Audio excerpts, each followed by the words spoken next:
नमस्कार, मी स्नेहल. टेस्टी बाईटरी स्नेहलमध्ये तुमच्या सर्वांचं स्वागत आहे. आज मी बनवणार आहे तुरीच्या दाण्यांची चटणी. ते बनवण्यासाठी आपल्याला काय काय साहित्य लागणार आहे ते बघूया. तुरीच्या दाण्यांची चटणी बनवण्यासाठी मी तुरीचे दाणे घेतलेले आहेत. मीठ घ्यायचं आहे आपल्याला. 4-5 हिरव्या मिरच्या घ्यायच्या आहेत. लसणाच्या पाकळ्या घ्यायच्या आहे.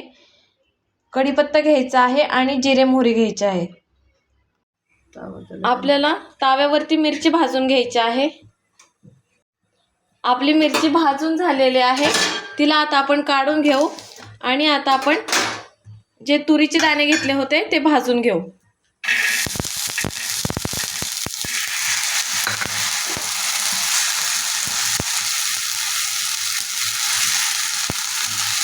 असे दाणे आपल्याला भाजून घ्यायचे आहेत. तुरीचे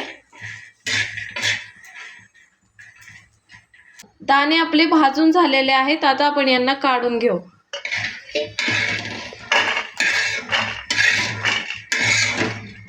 चटणी बनवण्यासाठी तुरीचे दाणे मिक्सरमधून वाटून घ्यायचे आहे.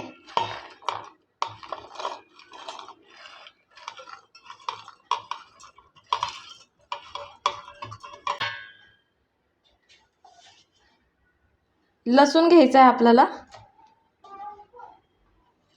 कोथिंबीर घ्यायची आहे आणि ज्या मिरच्या भाजून घेतल्या होत्या आपण त्या भांड्यामध्ये टाकून घेऊ आणि याला आपण वाटून घेऊ. आपल्याला खूप बारीक नाही वाटायचे, थोडंसं जाडसरच ठेवायचे आहे. चवीनुसार मीठ टाकायचे आहे आपल्याला.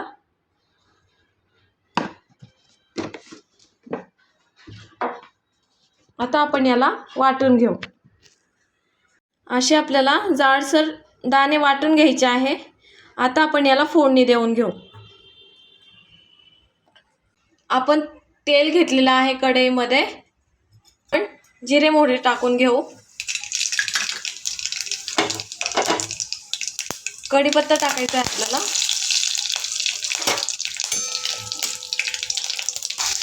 जे दाणे वाटले होते आपण ते टाकून घेऊ.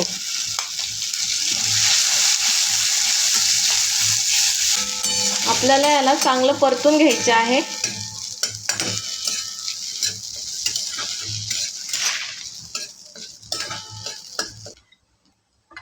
थोडीशी हळद टाकायची आहे आपल्याला. ही चटणी खाण्यासाठी खूप टेस्टी लागते. तुम्ही एकदा हिला नक्की करून बघा.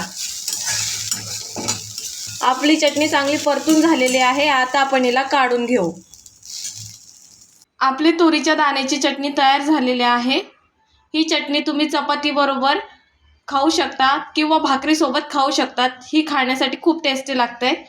तुम्हाला जर माझी रेसिपी आवडली असेल तर लाईक करा, शेअर करा, सबस्क्राईब करा. धन्यवाद.